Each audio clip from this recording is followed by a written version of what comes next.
If you are a Java or Spring developer, then you know that the Java and Spring Boot applications are relatively slower during Bootstrap. And this causes a cold start issue in the AWS Lambda environment. But AWS Lambda SnapStart can help you to improve the startup performance by up to 10x at no extra cost.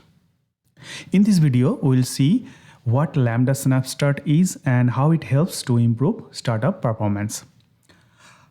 I will also deploy a simple Spring Cloud function on AWS Lambda to verify how much improvement we are getting. I'll give the link of my detailed post in the description section below.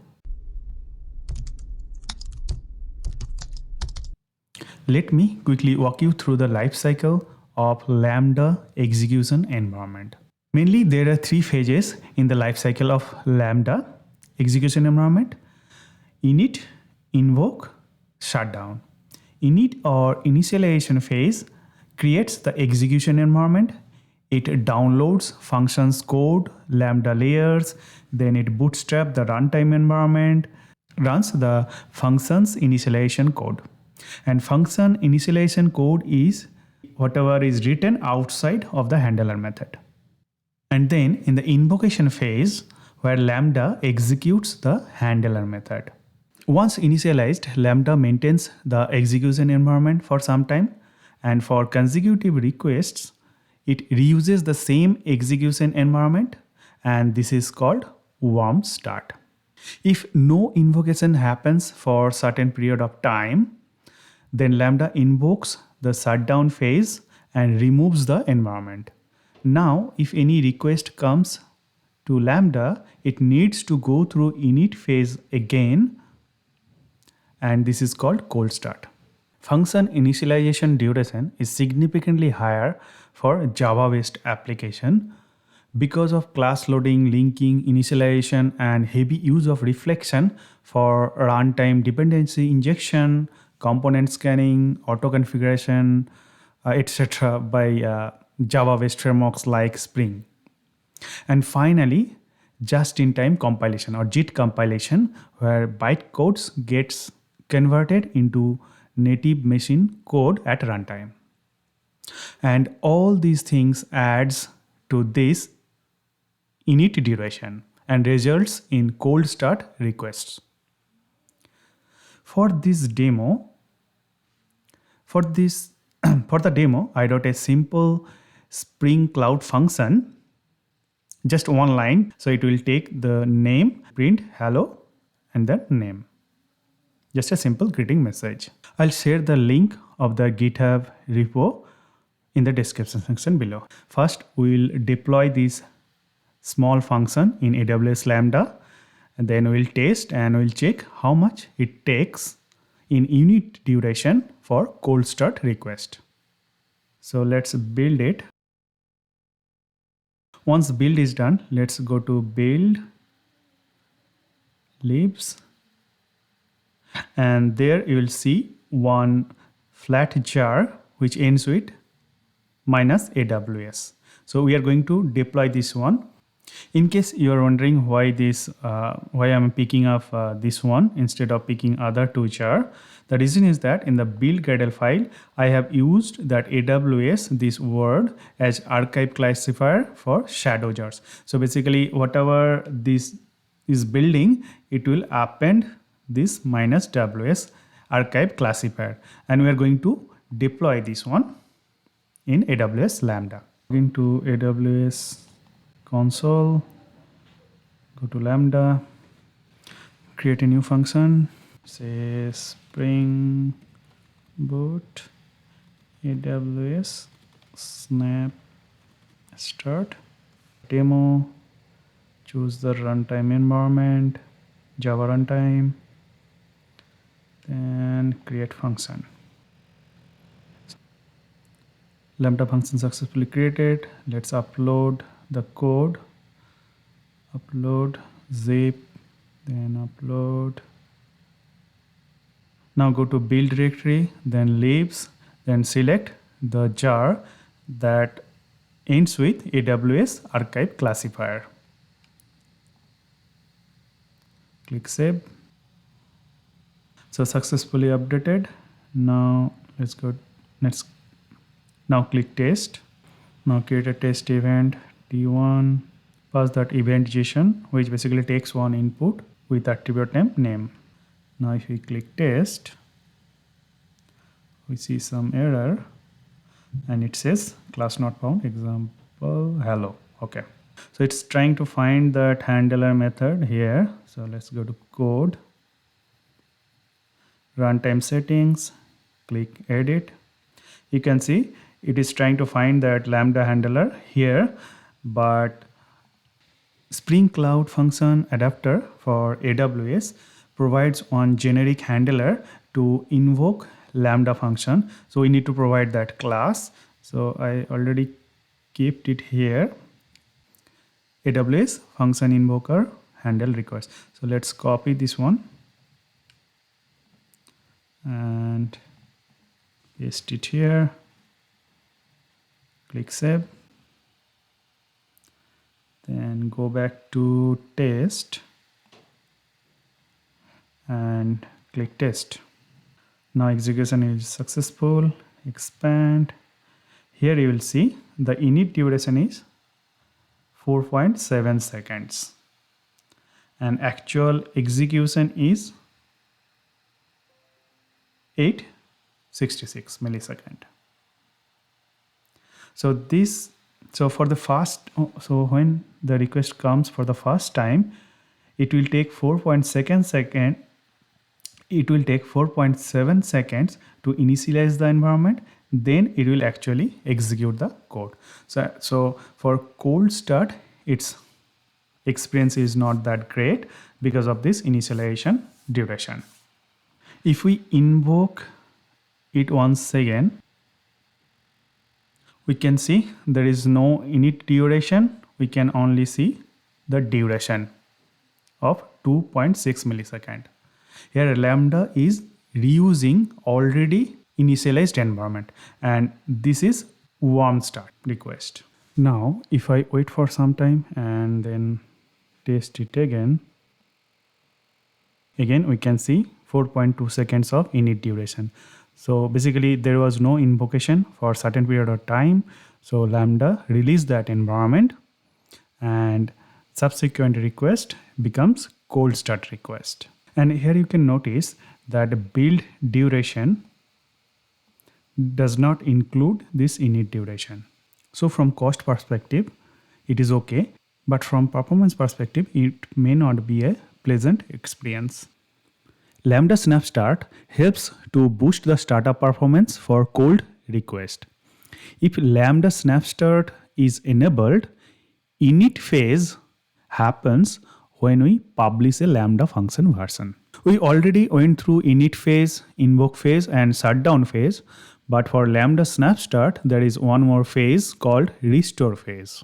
In restore phase, for cold requests, Lambda resumes new execution environment from the persisted snapshot instead of initializing the function from scratch. Let me show you one diagram from AWS to explain it better. So request lifecycle for non-SnapStart looks like this. So it creates that execution environment, then it download the code, then it start the runtime, and then initialize the functions code, and all this goes into init duration and results that cold start. Then it goes to invoke phase to run Lambda handler method.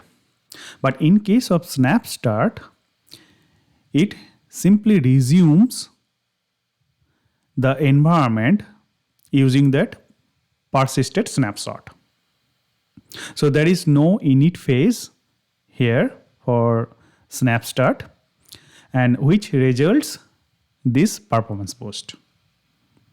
Init duration is several seconds without SnapStart, and with SnapStart it is less than a second.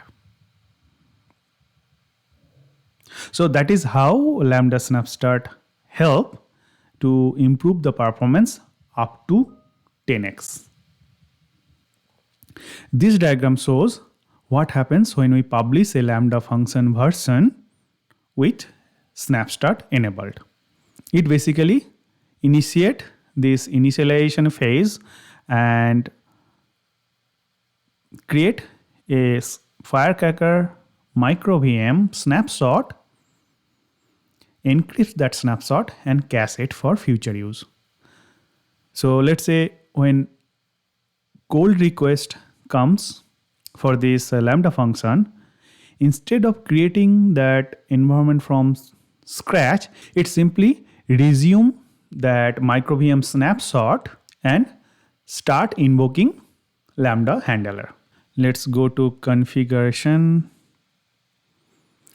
You can see in the general configuration this SnapStart.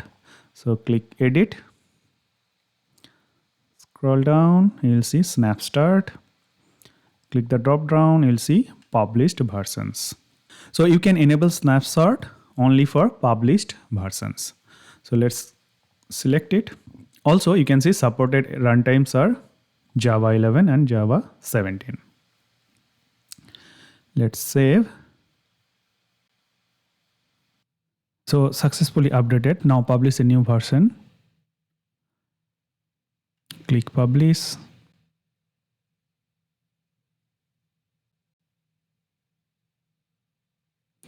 And it says SnapStart adds a few minutes to the version creation process, because right now it is initializing that Lambda execution environment and taking Firecracker VM snapshot, encrypting the snapshot and caching it for future use. Lambda function is successfully published. Let's go to test and click test. Let's expand.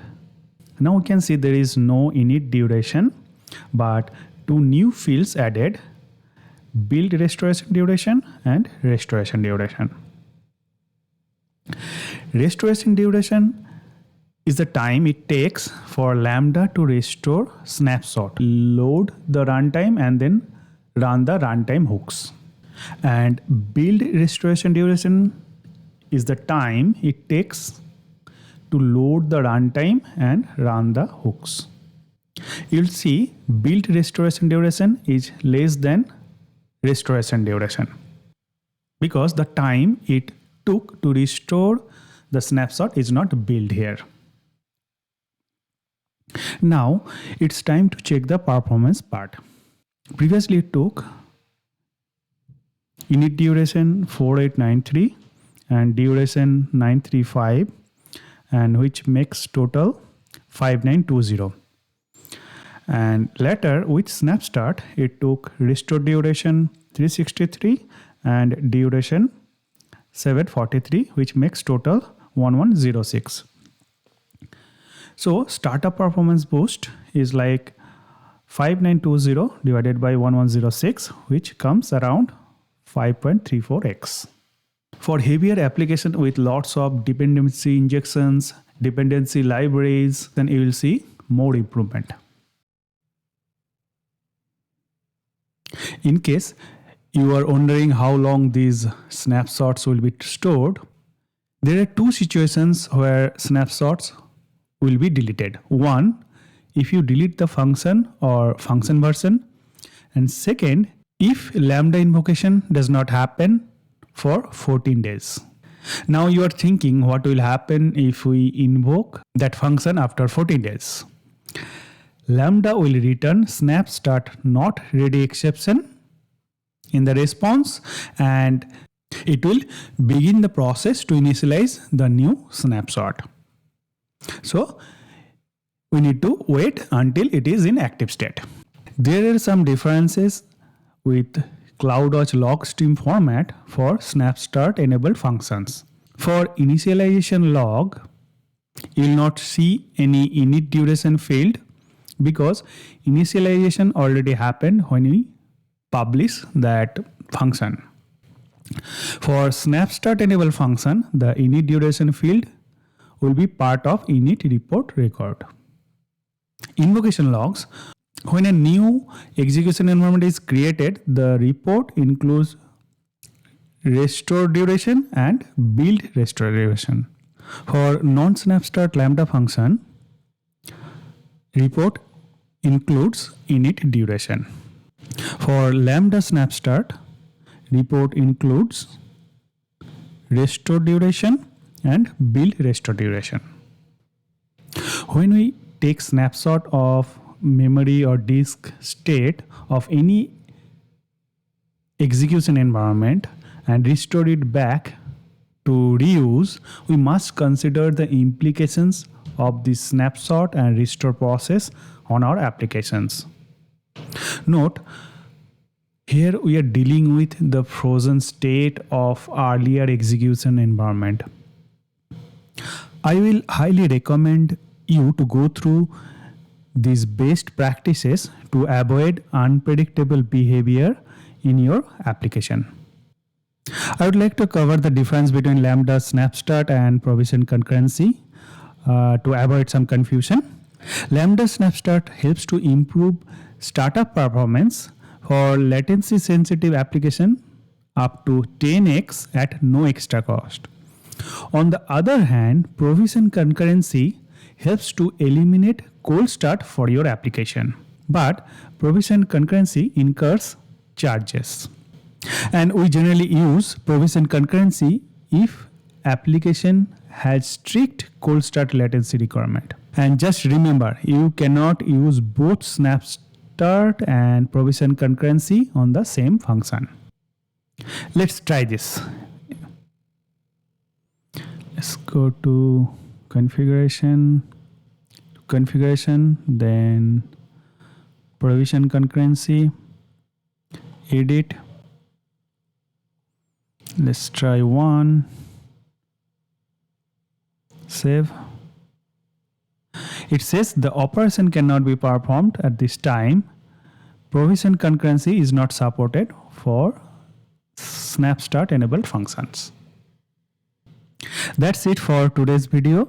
Hope you have learned something from today's discussion. I learned a lot during my AWS 11x certifications. I will share all those resources here. Please consider subscribing to this channel if you are on the same journey.